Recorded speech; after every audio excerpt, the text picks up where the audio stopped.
kelas AK1B NIM 341191123. Aku di sini bakal jelasin materi tentang pajak daerah dan retribusi daerah.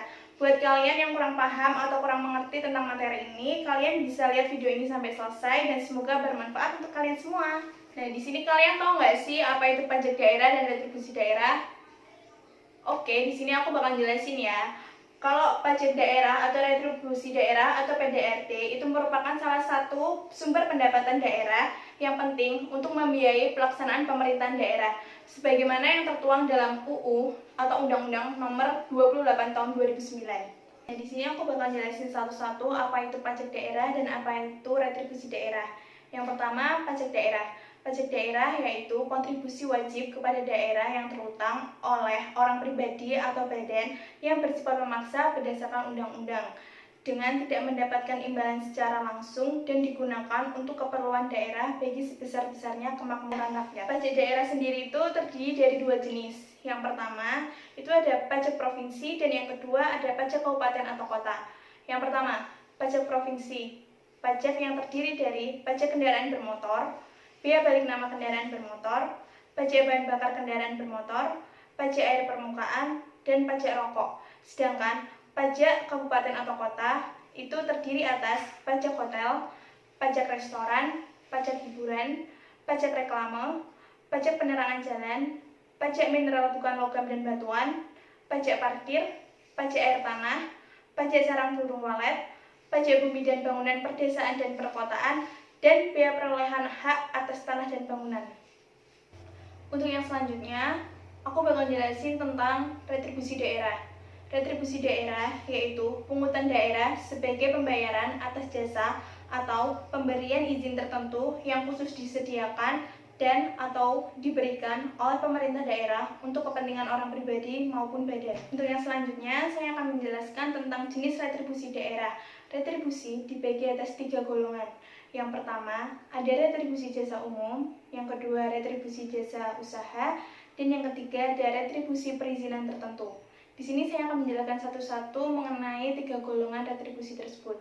Yang pertama, itu retribusi jasa usaha, yaitu pelayanan yang disediakan atau diberikan pemerintah daerah untuk tujuan kepentingan dan kemanfaatan umum serta dapat dinikmati oleh orang pribadi atau badan. Jenis retribusi jasa umum itu ada retribusi pelayanan kesehatan, retribusi pelayanan kebersihan, retribusi pelayanan pasar, dan masih ada banyak lagi.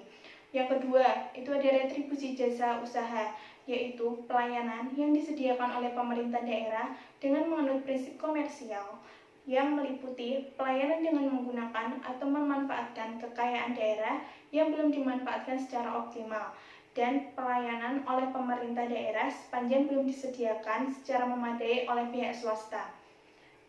Jenis retribusi jasa usaha itu ada retribusi terminal, retribusi tempat pelelangan, retribusi tempat khusus parkir, dan masih banyak lagi. Untuk yang ketiga, yaitu retribusi perizinan tertentu, yaitu pelayanan perizinan tertentu oleh pemerintah daerah kepada orang pribadi atau badan yang dimaksudkan untuk pengaturan dan pengawasan atas kegiatan pemanfaatan ruang, penggunaan sumber daya alam, barang, prasarana dan sarana, atau fasilitas tertentu guna melindungi kepentingan umum dan menjaga kelestarian lingkungan. Jenis retribusi perizinan tertentu yaitu ada retribusi izin gangguan, retribusi izin trayek, retribusi izin usaha perikanan, dan masih banyak lagi.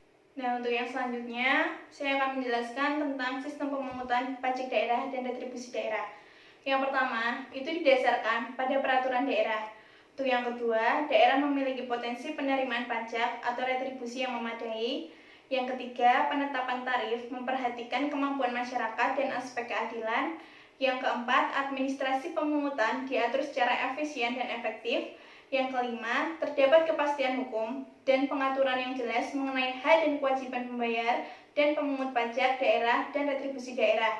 Untuk yang keenam, pemungutan tidak dapat diborongkan. Yang ketujuh, pemungutan tidak berlaku surut. Untuk yang selanjutnya, saya akan menjelaskan tentang perbedaan pajak dan retribusi.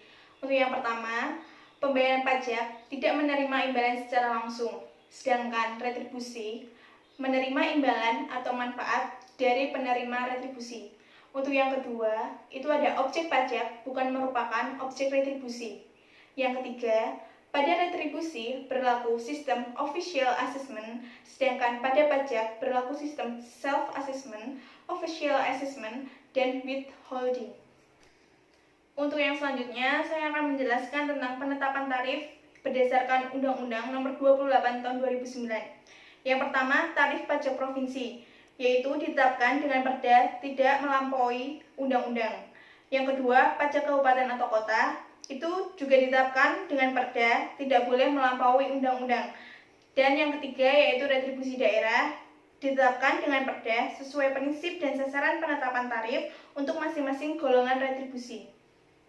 Nah, ini kan aku udah selesai nih ya jelasin materi tentang pajak daerah dan retribusi daerah. Gimana nih, kalian udah pada mudeng, udah pada ngerti apa belum sama yang aku jelasin? Aku harap sih kalian bakal paham dan ngerti sama yang aku jelasin di sini.